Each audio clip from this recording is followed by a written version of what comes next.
See, this is how silly it got. He says, you should have acknowledged that there has been suffering in your comment. I said, John, but this isn't about that. Everybody's all acknowledged that. I'm dealing with a situation of, if we can't have truth at the Law Society, then we are truly doomed. This documentary is called Making a Killing, and we have Indigenous people in it, and it's about the plunder of reconciliation and the plunder of Canada. Right. And it goes into the amount of money being the wealth, it's the land transfers, the wealth transfers, and the power transfers that are taking place. The vast majority of this money is not getting down to the people that pretty much all Canadians want to see a better life for Native people. I've always wanted that. Risk being unpopular at the dinner party, okay? Just risk offending. I've had people say, Dallas, it's so good you can say it because I can't say it. I'm like, I can't say it either. Like, this wasn't fun for me. Like, it's not like I had some special power. It's just that now that I've walked through the fire, it's over now. And I feel free, and I'm on the other side, and I can speak, and I'm not afraid at all anymore. It's almost a trial by fire. And once the media, the Twitter mass, the mobbing, as James Lindsay calls it, the modern day struggle sessions, there's a whole podcast he's done about this. You get through it and you're through. And so I say to people, just do it, state your position, and you'll find out courage is contagious, and other people will come to you and say, thank you for saying that.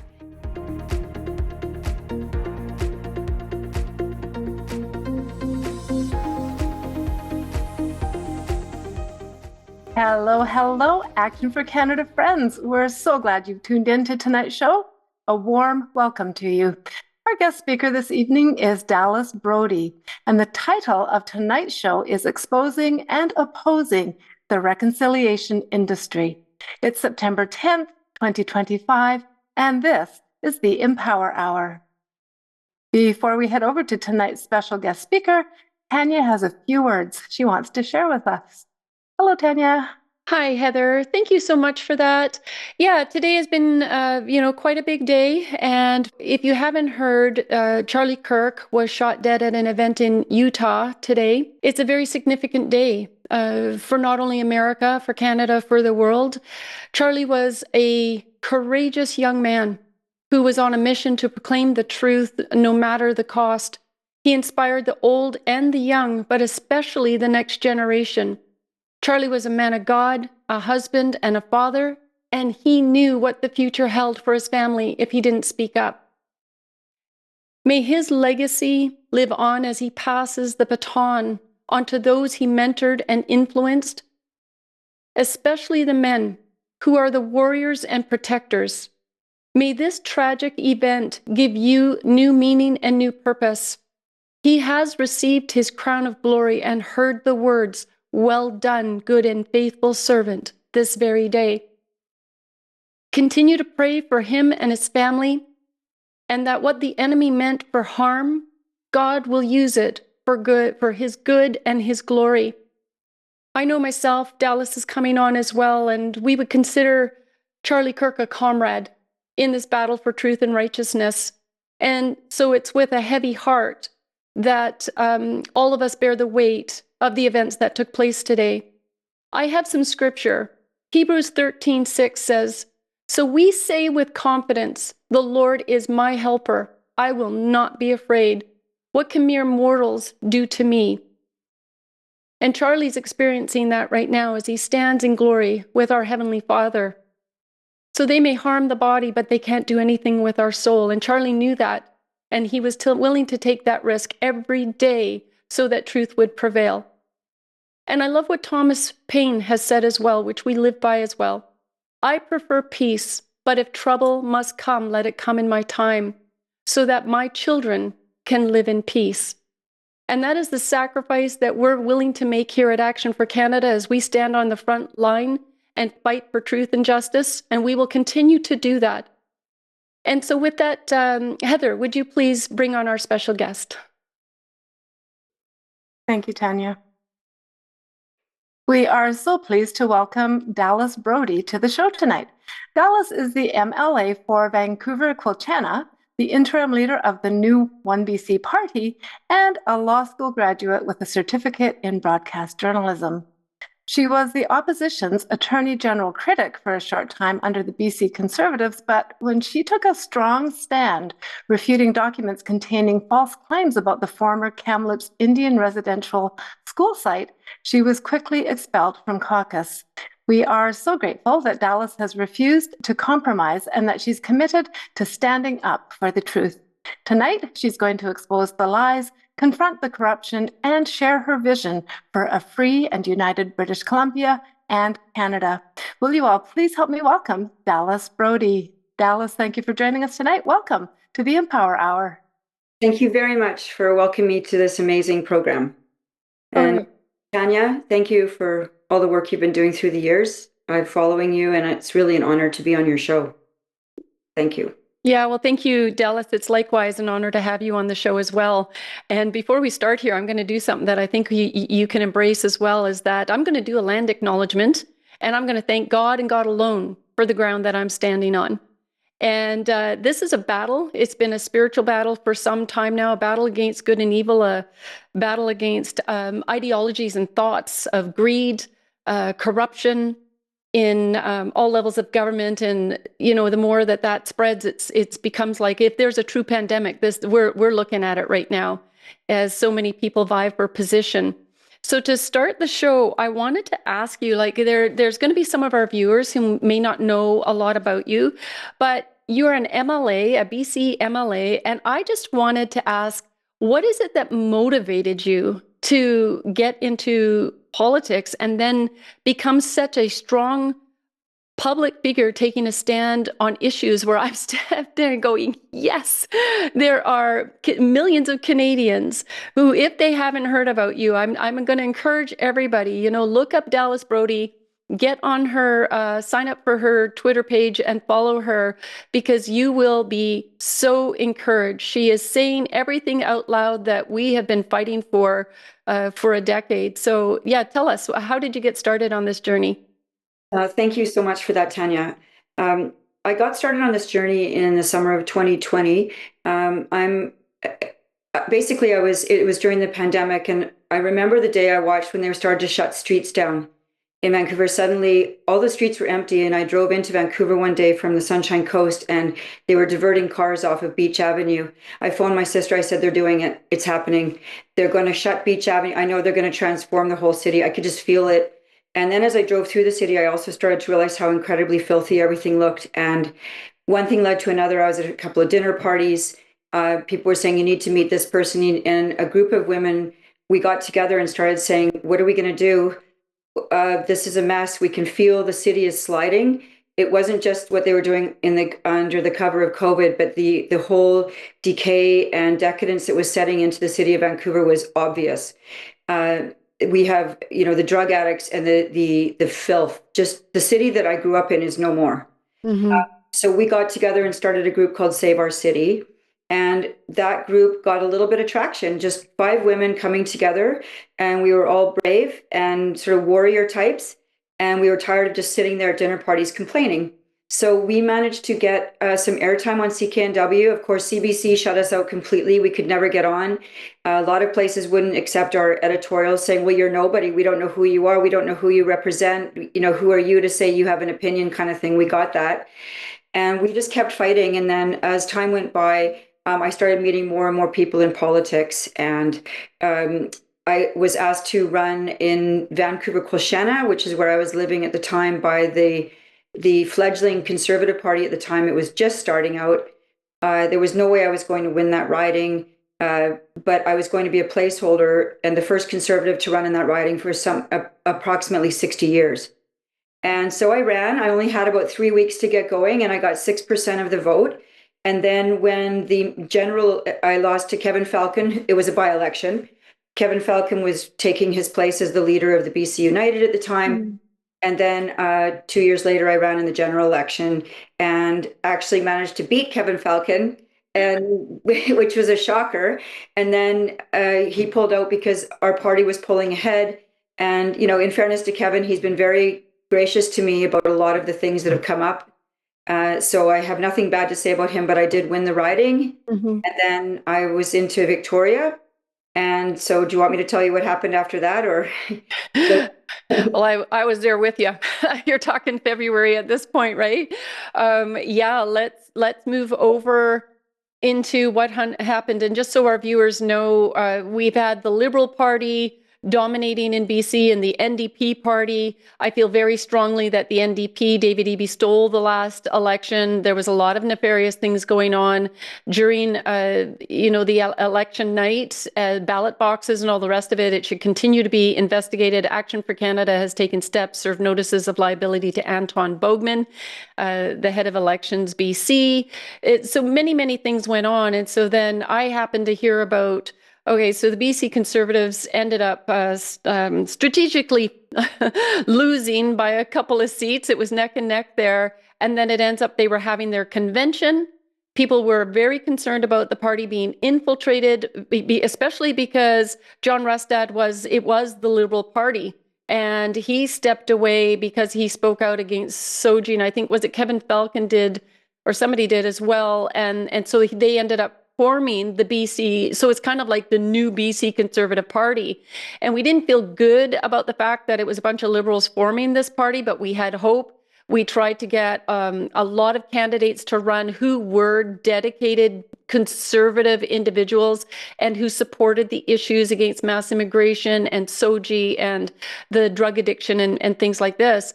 So we end up at this convention, and why don't you tell us where things went from the BC Conservative Convention from there? Well, once we all got elected, we barely lost to the NDP, and I agree there was some funny business there. But once we all got together, it was very clear as soon as the whole BC Conservative caucus met at the beginning that something had really happened during the course of the campaign to our party. It was interesting at first because when you're campaigning, you don't have time to watch what the central party is doing. But while we were all busy in our ridings campaigning, desperately trying to run things, and most of us had never run before. So we were running, flying by the seat of our pants, trying to get elected. And when we were busy, the party brass and people who were getting involved in the party at the top level, the backroom operators, who, by the way, are the most scummy, horrible people. I'll come back to that later. But these backroom operators are the whole problem. They were going out and recruiting definite non-conservatives to join the party. Mm-hmm. And this wasn't just sort of different shades of conservative. This was, there can be different breeds of dog. This was cats and dogs. It wasn't even close to being the same. And we all got in a room, and very quickly you started going, what's going on here? Wait a second. One person joined the group chat and started saying, so what's our DEI count here in this group? How many people identify as non-binary? And the whole place was like, what? What's going on here? Hold on a second. How did this happen to our party? And so this was just the early hints of what was happening. And then we all, in a good measure, tried to just move forward, work on this. And it was very clear that the prime positions within, like the shadow cabinet, was being filled with people who were not the conservatives. Mm-hmm. And kept wanting to give John the benefit of the doubt and saying, well, maybe this is just sort of a mistake, or he knows what he's doing, or maybe he's putting more experienced people in, or things like that. But truthfully, we were getting iced out, and the conservatives were being put down the way. And even where we were seated in the legislature, the office people they assigned us offices, who they put us in with, it was amazing. When looking back on it, it was very carefully planned. Mm-hmm. And so once I got in, once we were in there, I was one of the Attorney General critics. And the story that got me expelled was this situation.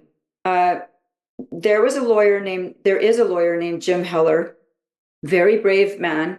He's a criminal lawyer, criminal defense lawyer, incredibly bright man. He's from Victoria, and there is a new course that the Law Society of British Columbia requires all lawyers to take now, which is fine. It's a mandatory course about Indigenous culture, and every lawyer has to take it. And Jim Heller and one of his friends were taking this course, and they noticed that there were still things being said in these course materials that were inaccurate. Namely, that there had been 215 bodies found in a mass grave at the Kamloops Indian Residential School, KIRS, K-I-R-S. And so it made the paper when they first complained, and I remember that, seeing that, and they complained to the law society. They sent emails. Nothing was answered. The email, they would say, you need to correct the materials. You need to put that there are probable or potential burials, but you can't say that bodies have been found because that's factually not true. And so none of these were responded to, and Jim decided, I'm going to take it up a level, and he presented a resolution at the annual general meeting of the Law Society of British Columbia, which is the central governing body of all lawyers in the province.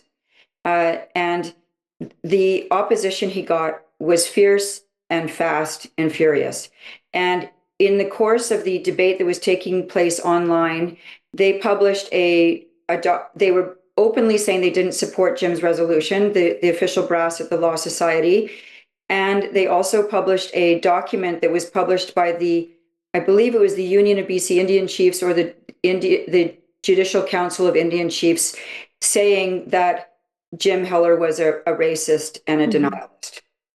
And this is where things got bad. And basically, the Law Society was referring to a document and giving a hyperlink to something that claimed him to be both racist and denialist. And then the story hit the newspaper in the National Post saying a BC lawyer sues Law Society for defamation. When that story hit the news, I received a call from someone in the party saying, you should comment on this. This is the Law Society. And so I contacted the communications person at our party, a guy named Brad Zubik. He was head of communications. And I said, Brad, I had never posted on X in my life before, ever. I would like to say something about this because this is really concerning. And he said, go ahead. I totally agree with you. Okay. So I post something just saying, I'm very concerned, something to the effect, I'm concerned about what I'm reading here about this situation. The Law Society should fix these course materials quickly. And Nikki Sharma, maybe you should look into this as well as the AG. Well, within 3 hours, I get a call from Brad Zubik saying, take it down. I said, why? He goes, because this is the truth. Alia Warbus is screaming and yelling and crying at me and telling me this has to come down. She was the House leader of the party. I said, but Brad, that's not okay. I mean, I just was shocked that I was being asked to take it down because nothing I said was untrue or wrong. So I didn't take it down. And one thing led to another. Then I got a call from John. I stood my ground and I said, if I take this down, I lose all credibility. I have said nothing wrong. I've done nothing wrong. And the materials at the Law Society need to be corrected. Then, so the heat came up around me. They had all sorts of people coming to speak to me, get upset with me. The pressure came on. John did a press conference without telling me that he had told me to take it down. And I wasn't warned of that. I came out of the legislative chamber. These lights flashed in my face. I've never been scrummed like that before. Happily, I held it together, but then things got worse because I went on a Zoom meeting like this later to tell my story. And in the context of that Zoom meeting, I said that I was mocking this, what I would call cultural Marxism that says that all truths are equivalent to each other. His truth, her truth, grandma's truth. And I was just saying that. Anyway, this is what really sent things over the edge. I didn't even know it had been published on the internet, which was fine that it was. I didn't mind. But I was attacked for that. And I got ambushed at a caucus meeting about this, where I got yelled at, screamed at, sworn at, and told that I was mocking sexual abuse survivors. And I literally had no idea what they were talking about. But my face went numb. I was standing with all these people yelling at me, and it was I was in the caucus room because we had a meeting every morning, and it was terrible. And it was really like a struggle session. I tried to stand up and just explain about the Law Society situation because I could tell this had gone offside, and I'm like, what is going on here? And then one thing led to another. I left that room that day quietly. I'd never stormed out. I thought, I can't take this anymore. I think I'm going to be sick. I picked up my briefcase and I was just telling myself, Dallas, just pick up your briefcase and just make it to the door and go out. I went out the door and the setup was complete because they had told the media in advance they were going to do this to me. They were waiting for me outside the door in the hallway, but I came out earlier than they expected, so they couldn't get me. And they were like, "Hey, there she is!"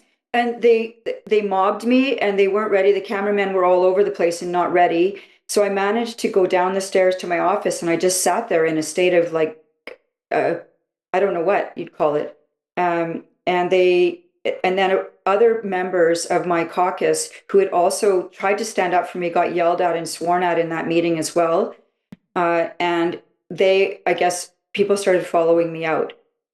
And I didn't ask them to. I never thought anybody would. The people who followed me out, I didn't even really know very well.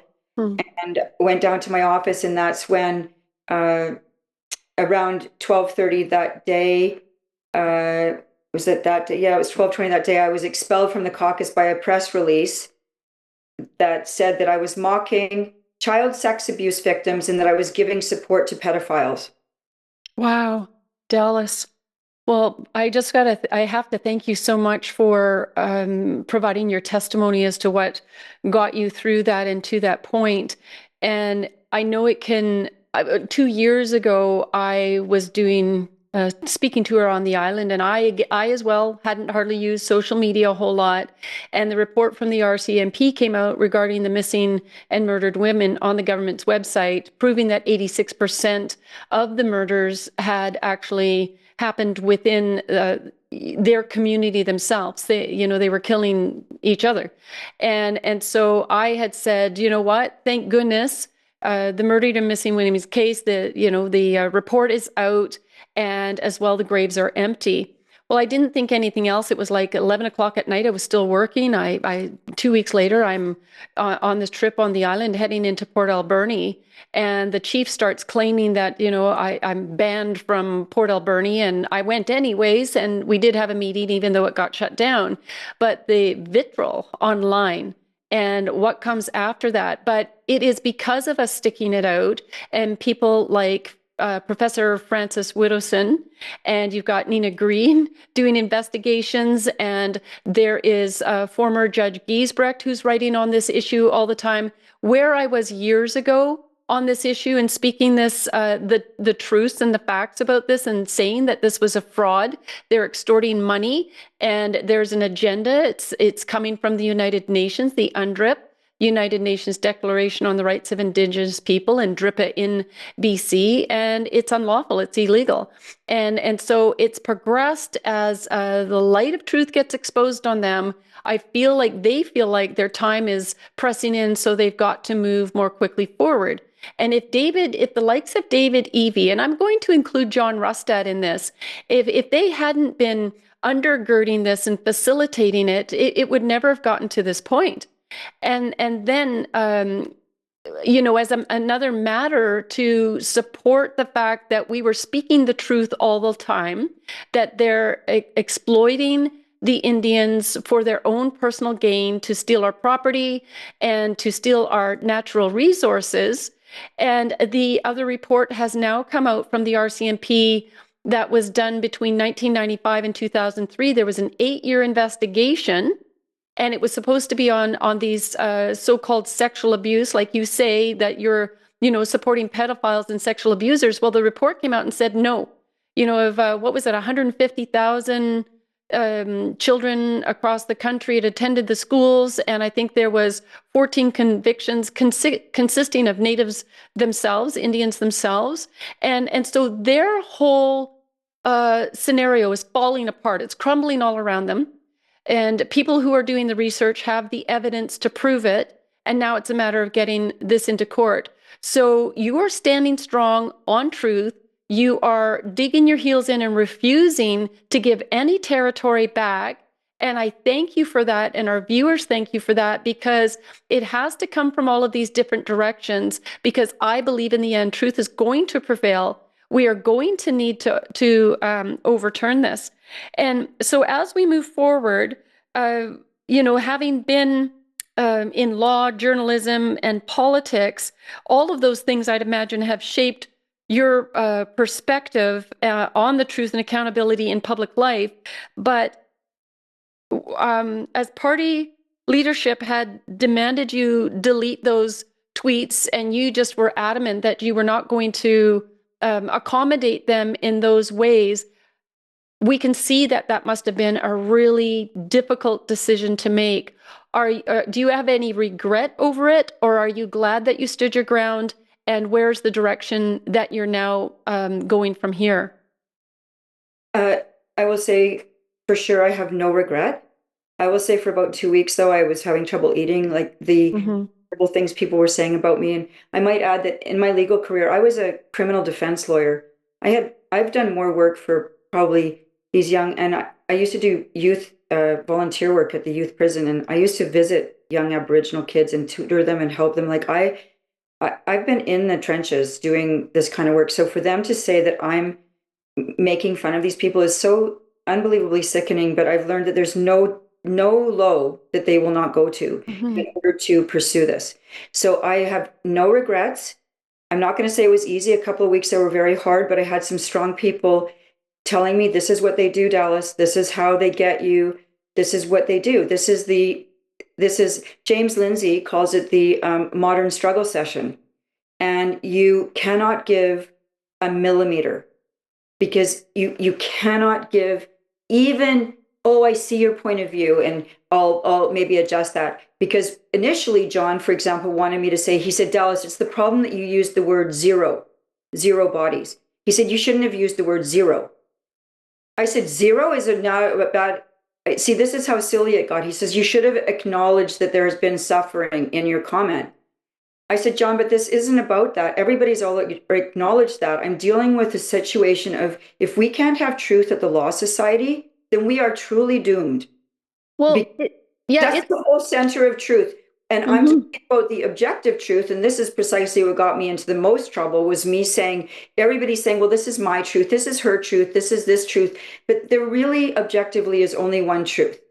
My shirt is blue and white. You can say you're seeing that it's yellow, but it's not yellow. But if your truth is that it's yellow, I won't deny you that. But objectively, it is a blue and white striped shirt. And so I just had to live with it. It got very ugly after that. Once we were sitting as independents, I was shunned in the legislature, literally and completely. The entire Conservative caucus was told not to speak to me, look at me, ever refer to me, or be caught speaking to me anywhere in the hallways. I've been told this. They were told to literally shun me in every way possible. And I had friends who I loved and that who still, they were so scared they wouldn't even look at me. And Tara Armstrong, who decided to leave too, and Jordan. It was pretty bad. It was bad, but we started finding our feet. And sometimes there are blessings in disguise.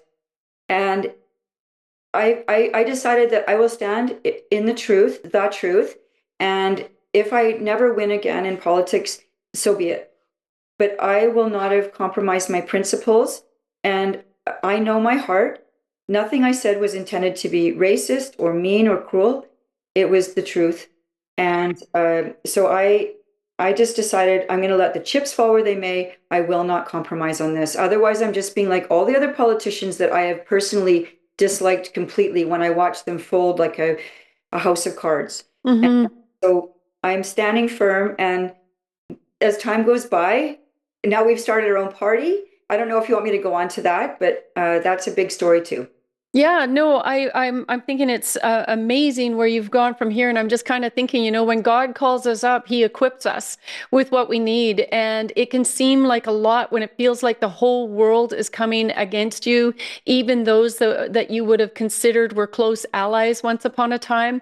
It can feel like betrayals, but as you move through it, I know there's several incidents because Action for Canada has been on the front line of all of the difficult issues that when you proclaim a truth before people are considering it, they've been so indoctrinated in this psychological warfare that we're a secular nation, that we're a multicultural nation, that we're a a national state with no core identity. And when you come up and speak some absolute facts, because that's what Justin Trudeau and the globalists were doing, it was attacking our emotions, attacking our ability to think critically.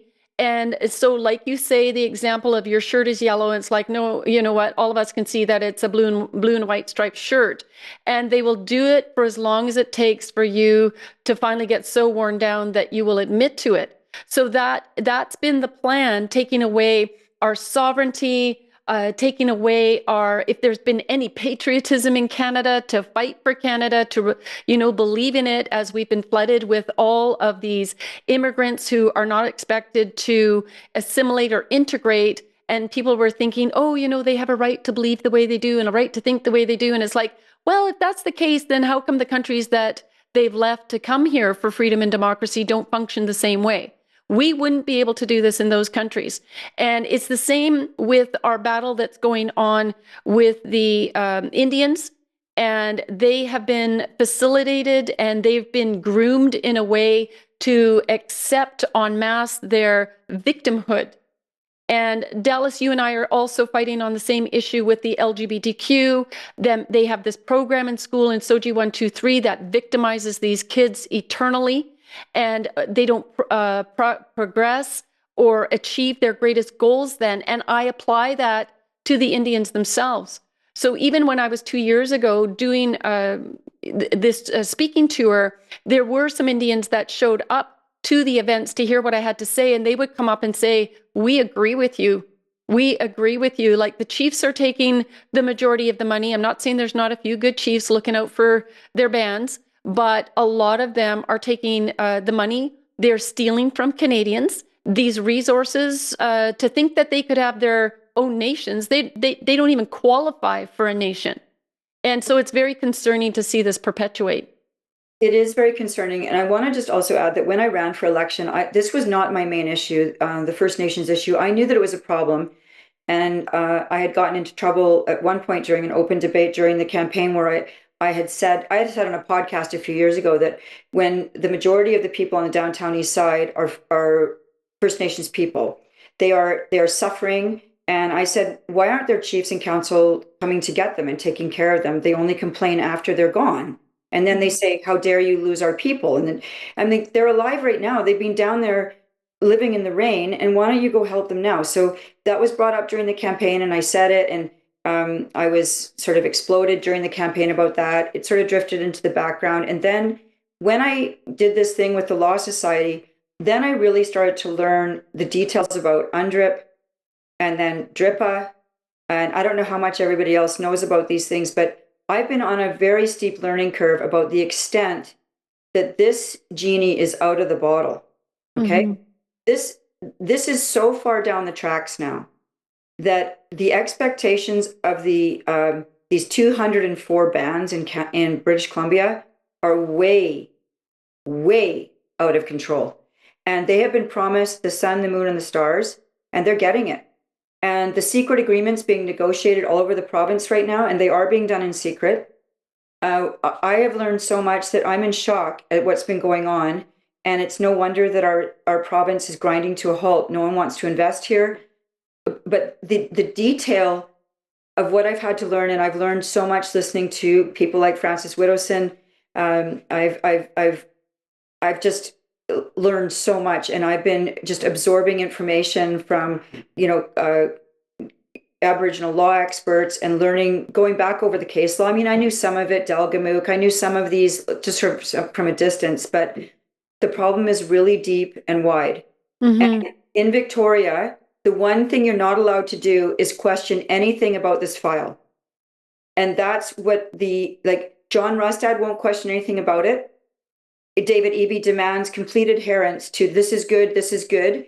And if you question the other 90, Tara and I are questioning it, if you question there are 91 MLAs, you are called a racist. Mm-hmm. And that you're engendering hatred towards First Nations people. So the interesting part is that when my name started to get out there, I started getting letters from Indigenous people around the province saying, thank you, Mrs. Brodie. Mm-hmm. Like, this is crazy. I'm thinking, they're saying, you're right. The chiefs don't care about us.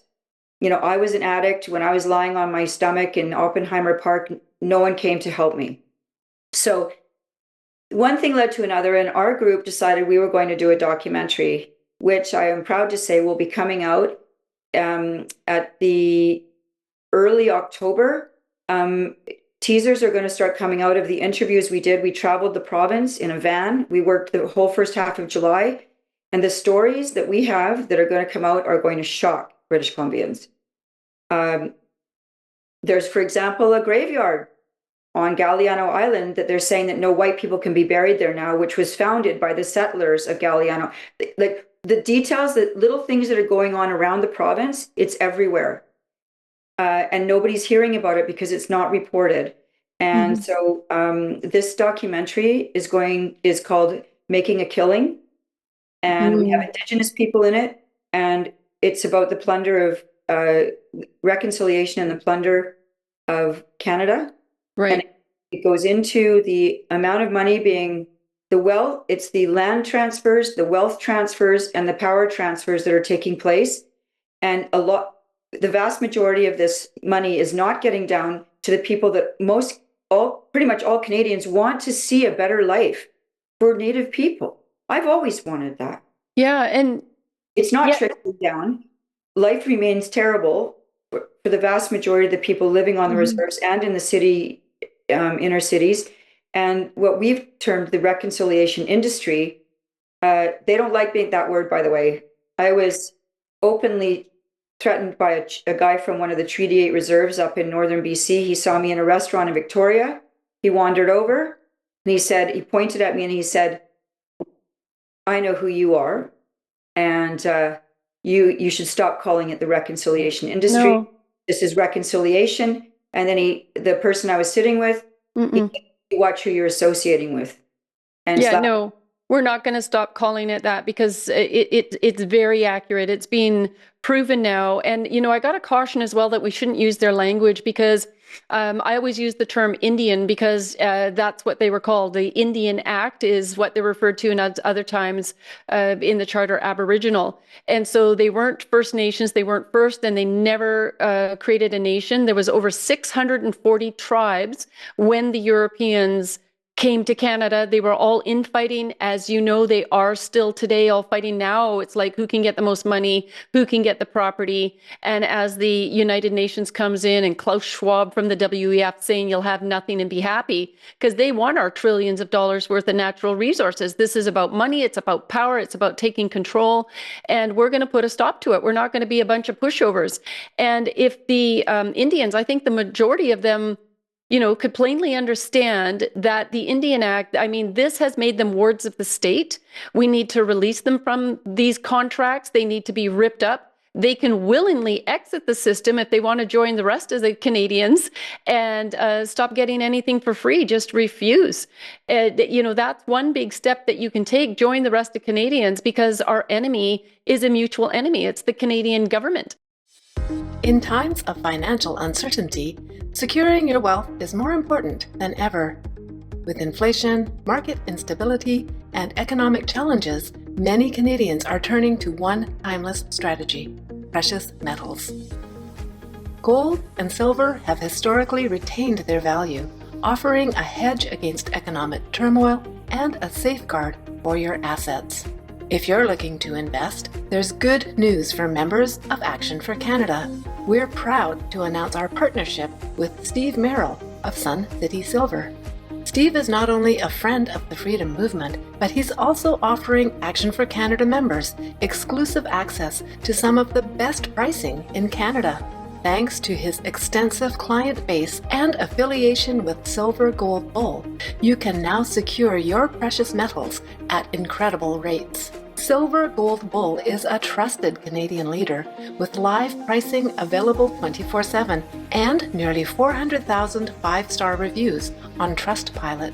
When you purchase through Steve, you're not only investing in your future, you're also supporting the Freedom Movement, as a percentage of each sale helps support Action for Canada. Plus, there's a bonus.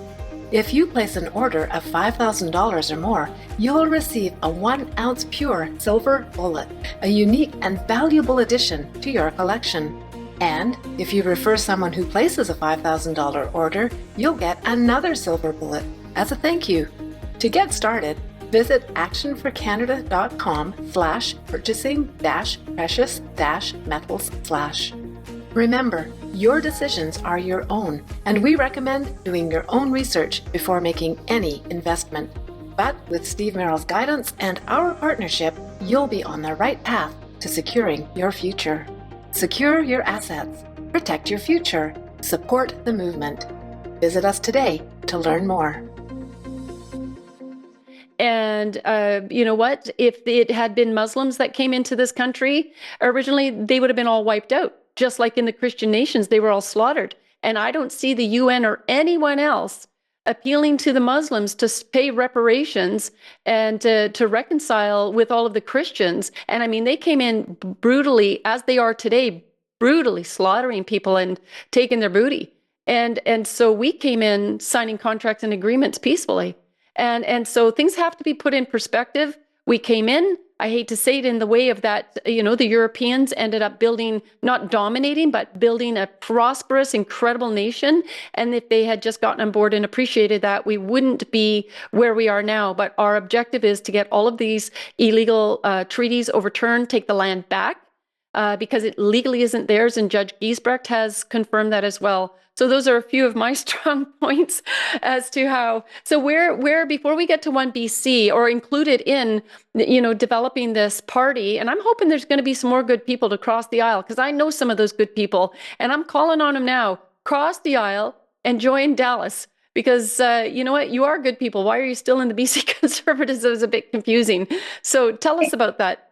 I think the reason why a lot of them are staying is because they feel completely betrayed that our Conservative Party was taken over by this rump group of former BC United and really wokesters who came in, and they were like, maybe we could serve a purpose. Dallas and Tara stay there, and we stay here and work from the inside. And there's some probably merit to that.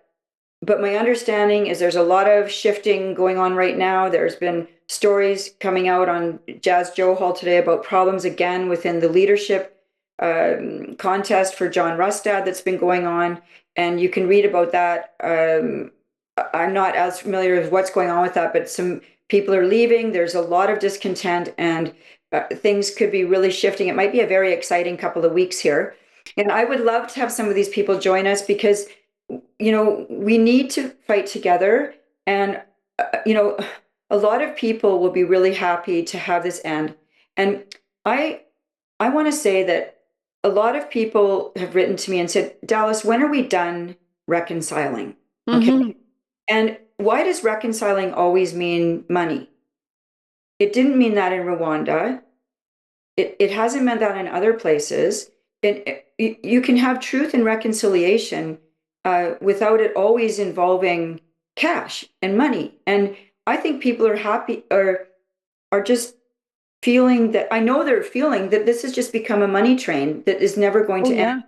And our party is talking about ending all money, land transfers, everything within a decade. We have a beautiful website, OneBC, and we are talking about prosperity for all. And we get rid of the Indian Act. We're seeking a constitutional amendment, a federal constitutional amendment, to get rid of Section 35 of the Constitution, which is the origin of all of this. And I think most people on here what I've learned is that the problem is that it wasn't laid out what the treaties and so on were throughout the whole country. So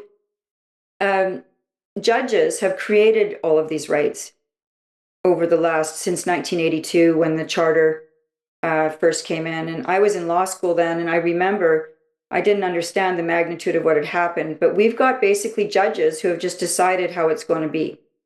So theoretically, that could all be changed. Mm-hmm. And have an amendment to the Constitution. We get rid of the Indian Act and say we're going to have one class of Canadians. That's it.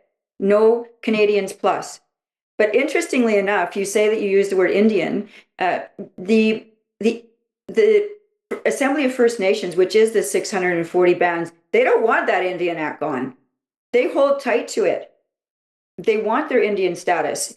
isn't it amazing that that's actually become a benefit to have that? Because if you're making any money on reserve, you don't have to declare it. You don't have to pay income taxes. Now people are this thing called pretendians. Yes. They're trying to be Indians because it's a good deal. That's not the way it was meant to be. So. Well, I know that under the one report that just came out from the 1995 to 2003, it was a RCMP project. I think it was E-NIRS final report, and people can view that on our website. And under one of it, under the 2006 settlement agreement, the compensation process created a strong incentive for false claims, which is continuing to do because over the time from 2007 to 2019, over 31,000 former students collected 3.2 billion of taxpayers' money in unproven abuse settlements. And that's been going on. Like, okay, so it's like 150 years ago, somewhere around there, whenever the residential school started. They've been gone since, when was it? And a lot of the chiefs were requesting. Michelle Sterling's been amazing. She's coming on next week again and educating on this. But many of the chiefs were asking for the schools to help educate their children. And so it's the grandchildren now that are being paid reparations because of the alcoholism and the abuse that's going on in the reserves. Well, when does that excuse end? And I brought up many times on the show that my mom came from the Netherlands, and I mean, she experienced horrific abuse through the war. Their house was blown up. They didn't get anything. They came to Canada. They were never given anybody's tax dollars. They came, they worked hard, and they created a life for themselves and their families. And it doesn't mean to say that there's not Indian people that aren't working hard, but it's hard to justify it when so many are angry at these white colonizers is the way that it's being described now. And it's like that saying about don't bite the hand that feeds you. How are you going to manage all of this when we cut all of this off? Because now you've really ticked off the majority of Canadians and we're done. We need to rescind UNDRIP. We need to rescind DRIPA. These are illegal. They're in violation of our Constitution and our Charter. And it's rolling out of control and it needs to stop. Well, as you know, that when we campaigned for the Conservative Party of British Columbia, part of it was to repeal DRIPA. Mm-hmm. Quickly changed.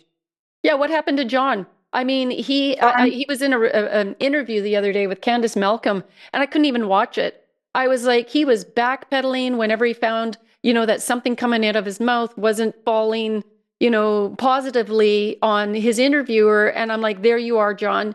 You're showing your true colors. You did this to the party. You deceived Conservative voters. And yeah, so how do you deal with that? Well, part of the thing is like at OneBC, I have a rule that there will be no lying, because if you don't lie, you never have to worry about what you said last time, right? Mm-hmm. There is so much lying going on. I called John on a few things. Like one of the things he did at the very beginning was that we were all sworn into the legislature. This is a big night for all of us. Went over to Victoria. We were being sworn in. He named a woman who's the MLA from Chilliwack, Alia Warbus, who's the daughter of Stephen Point. She was given her own ceremony. And all of us were there. We've never been there. It was so exciting. She got her own ceremony. She got drummers, dancing, and she got to wear special garb. She came in after all of us were sort of seated. She got her own separate ceremony.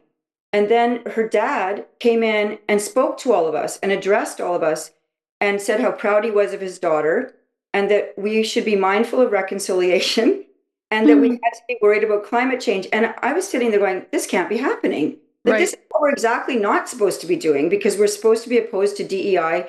I mean, I had nothing against Alia. It's just that this is, and when I spoke to John about it, I said, John, what are you doing? You're being more woke than the NDP has been. Mm-hmm. Oh, no, Dallas, it's just politics. I said, just politics? It's just politics. And he says, this way they can't call us racists. And I said, oh my goodness. That is the very definition of woke and DEI. He goes, oh no, and he would sort of chuckle at me like I was being naive. He needs to grow a spine. That's all I'm going to say about John. He needs to grow a spine. Enough of the political pandering.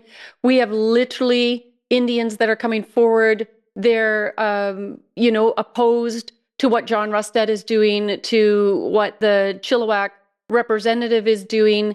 It's political pandering at its height. It needs to stop. And I want to give our viewers one example when you say you'd be shocked to find out what's going on, because I'm talking to a lot of people as well, because we're very serious about moving forward and taking action against this. We have to. And that's the reason why I'm going to ask our viewers right now to please support Action for Canada financially. It's amazing, this organization, what we're doing nationwide on so many different levels in different categories.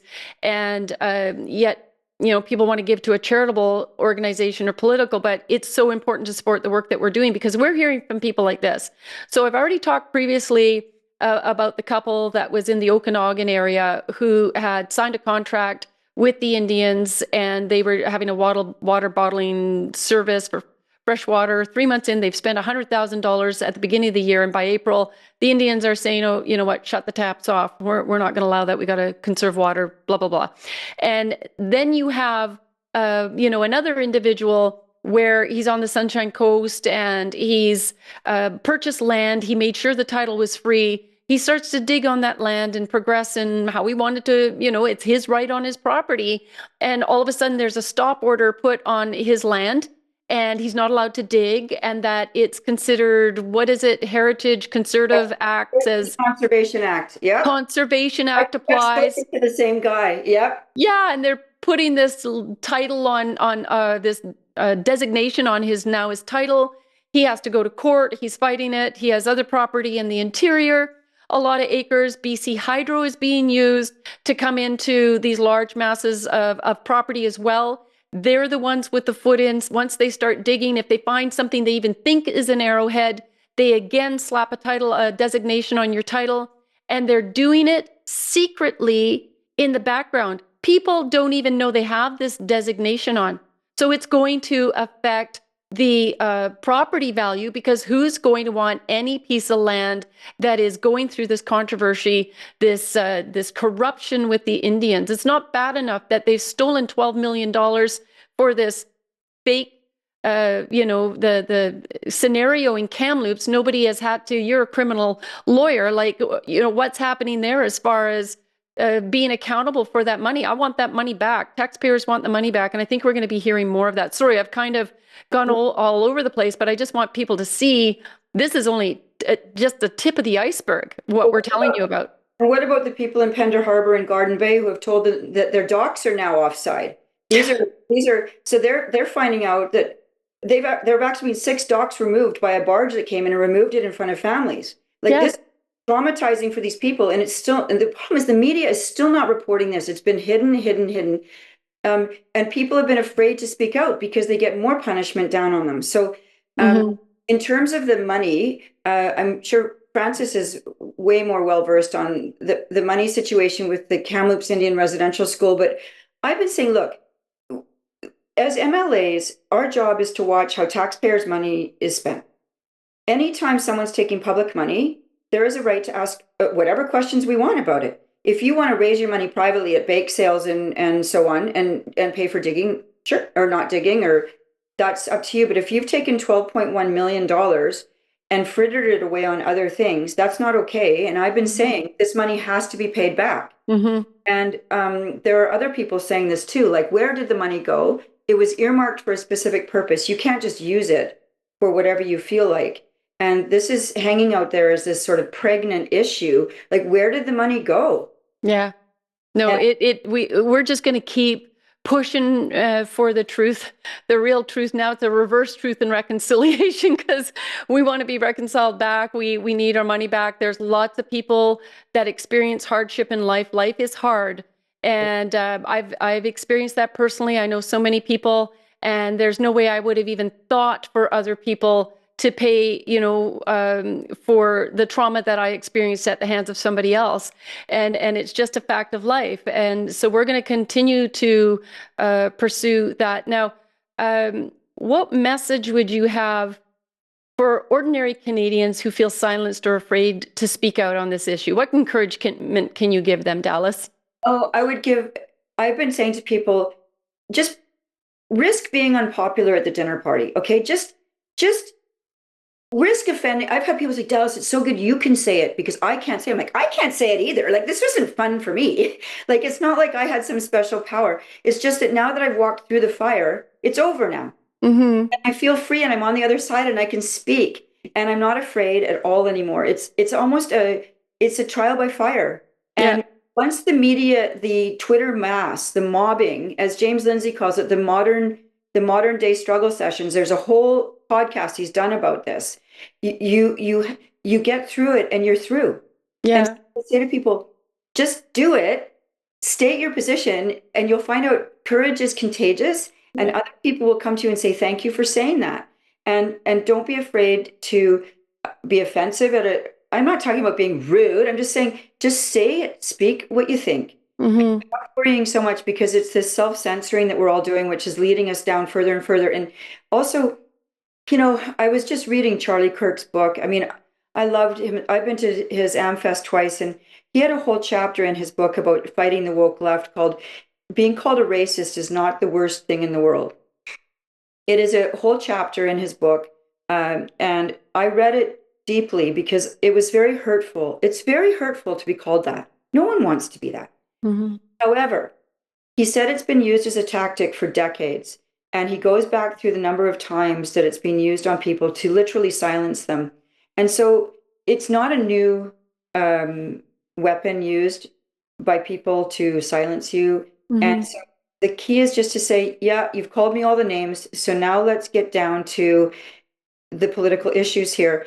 And I also take encouragement from Margaret Thatcher, who wrote that, and she is immeasurably happy when a personal attack is particularly wounding because it means they have not one political argument left.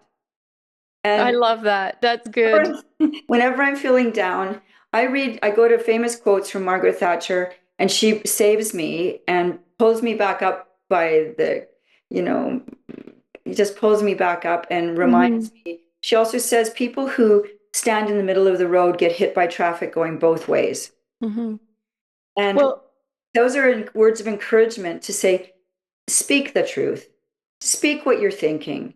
Don't worry about what other people are going to say about you. They probably don't like you already, is the chance. And so just be brave, speak, and support the people who are saying and doing the things you like, and follow them online. Yeah, I would say, your silence is, you are complicit, and the noose is tightening around our neck. If you don't like how it feels right now, think about how it's going to feel in another year.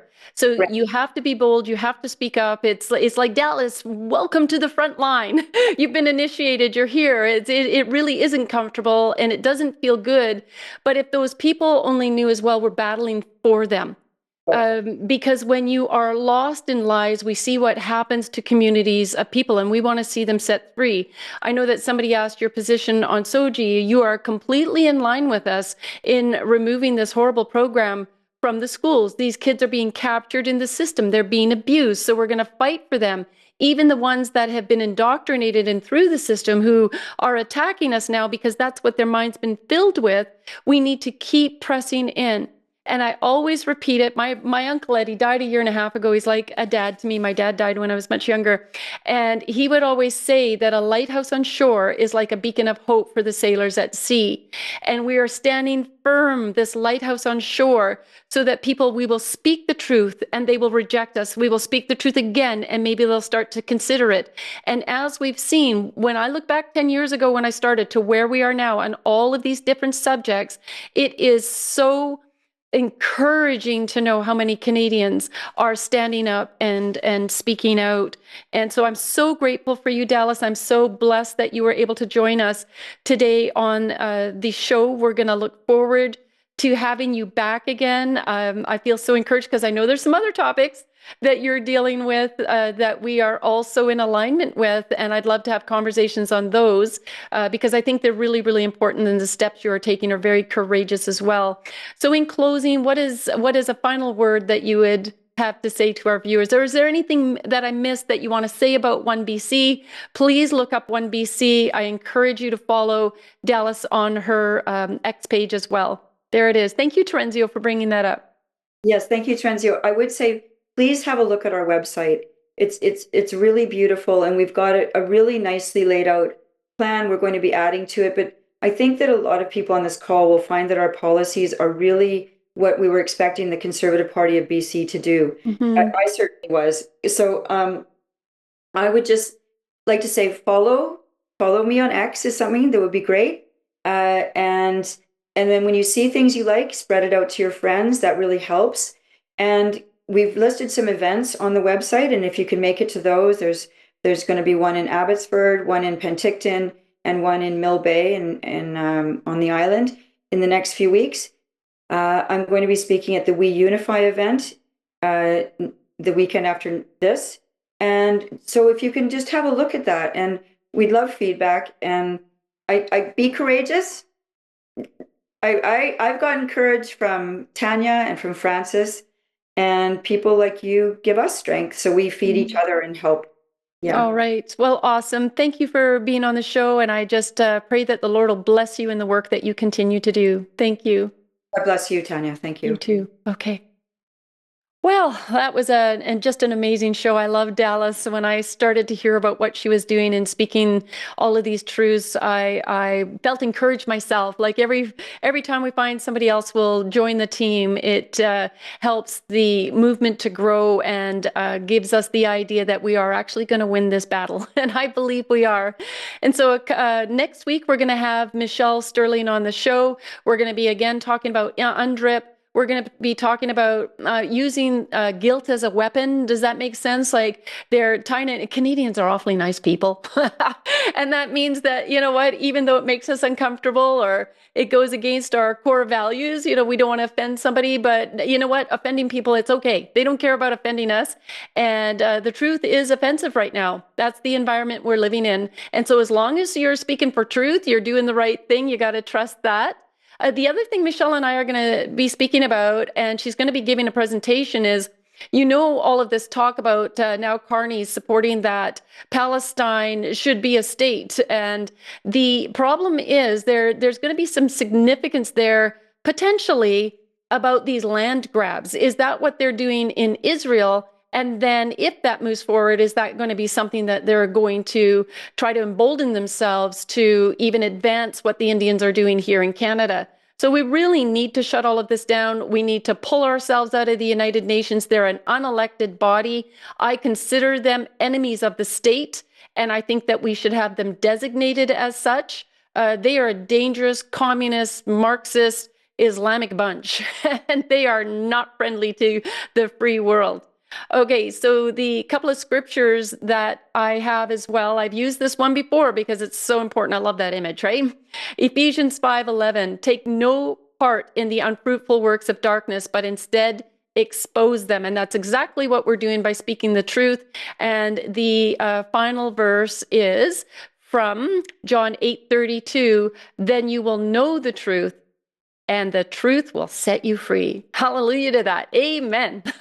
All right. Again, thank you for joining us. Please be sure we're censored so badly and share our Empower Hours, get on our social media. And as Dallas was saying, that is one of the greatest ways that you can help spread the truth and help to wake up others who are still kind of sleepy or sitting on the fence. And for yourself as well, be courageous. All right. Thank you. God bless you, and God bless Canada. Tanya Gaw. That's what I got to say. Look at this crowd. I'm going to thank God and God alone for the ground that I'm standing on. I'm going to thank our founding fathers for giving their lives and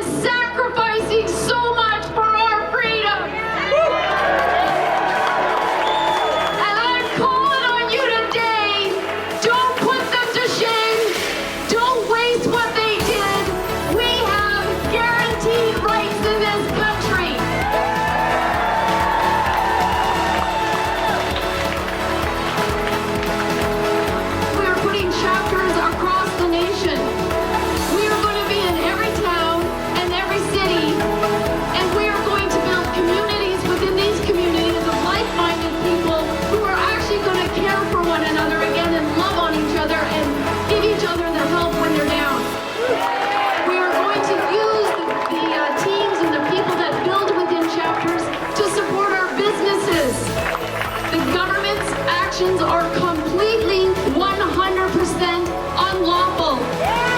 Judgment will again be found on justice, and those with virtuous hearts will pursue it. You have a virtuous heart if you are here today pursuing freedom and righteousness.